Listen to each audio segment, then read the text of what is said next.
সুপ্রিয় দর্শক শ্রোতা ভাই বোন, ঈদের দিনের একটা চিরচেনা রূপ, একটা চিত্র হলো আমাদের সমাজে ছোট্ট বন্ধুরা, ছোট ছেলে মেয়েরা তারা বড়দের, গুরুজনদেরকে পা ছুঁয়ে সালাম করে থাকেন কিছু হাদিয়া, কিছু উপঢৌকন, কিছু সালামি পাওয়ার উদ্দেশ্যে।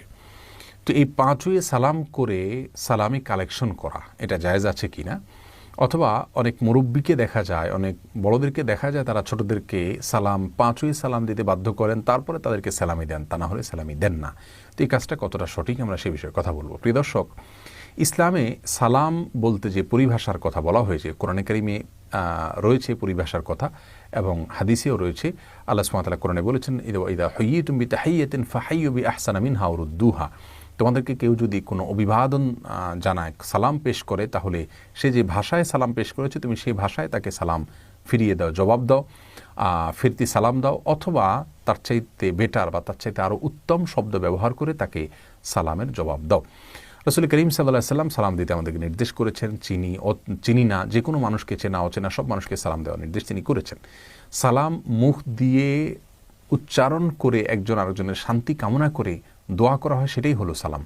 পা ছুঁয়ে সালাম করার মতো কোনো ধারণা ইসলাম আমাদেরকে দেয়নি, যার কারণে পা ছুঁয়ে যে কাজটা করি এটাকে আসলে সালাম বলাটাই সঠিক নয়, এটা কোনো সালামই নয়। এটা আমাদের দেশের প্রচলিত একটি কালচার, যে কালচারটা খুব ভালো কোনো কালচার নয়, কারণ এর মাধ্যমে একজন মানুষ আরেকজন মানুষকে সালাম দিতে গিয়ে তথাকথিত শ্রদ্ধা প্রদর্শনের নামে তার দিকে মাথা নুয়ে ফেলা, এবং এটা কিছুটা আল্লাহর সামনে আমরা যে রুকু করি, যে সেজদা করি, তার সাথে সাদৃশ্য হয়ে যায়। তো কোনো মানুষকে সম্মান দেখাতে গিয়ে আল্লাহর জন্য আমরা যেভাবে সম্মান নিবেদন করি সেইভাবে সম্মান নিবেদন করা, এটা আমাদের তাওহীদের সঙ্গে যায় না। সেই জায়গা থেকে পা ছুঁয়ে সালাম দেওয়া এটা সুন্নাহ বিরোধী কাজ, এটা অনুত্তম কাজ, এটা ভুল কাজ, এটা শিরকের সাথে সাদৃশ্যপূর্ণ কাজ। আমি শিরক সরাসরি বলছি না, শিরকের সাথে সাদৃশ্যপূর্ণ কাজ, বিধায় এটা আমাদের পরিহার করা উচিত। ঈদের সালামি পাওয়ার জন্য, ঈদের জন্য কিছু হাদিয়া উপঢৌকন কালেকশন করার জন্য বাচ্চারা বড়দেরকে সালাম পেশ করলে তারা সালামের জবাব দিবেন, জবাব দিয়ে তাদেরকে কিছু উপঢৌকন দিবেন, এটা আমাদের দেশের একটা কালচার, একটা সংস্কৃতি, কোনদের সাথে কোনো সংঘর্ষের নাই। এটা হতে পারে, কিন্তু পা ছুঁয়ে সালাম করতে হবে, তারপরে দিতে হবে, এই জায়গাটা থেকে আমাদের বেরিয়ে আসা উচিত। বরং মুখে আসসালামু আলাইকুম রহমতুল্লাহ বললো, আমি ওয়ালাইকুম আসসালাম রহমতুল্লাহ বললাম, হাসি মুখে তাকে কিছু উপহার দিলাম, কিছু হাদিয়া পেশ করলাম, এটা হওয়া উচিত।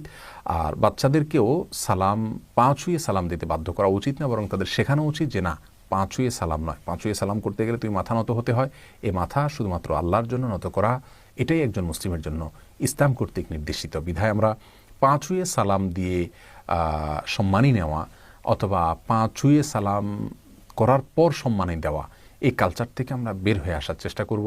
আল্লাহ সুবহানাহু ওয়া তাআলা আমাদের সবাইকে সেই তৌফিক দান করুন।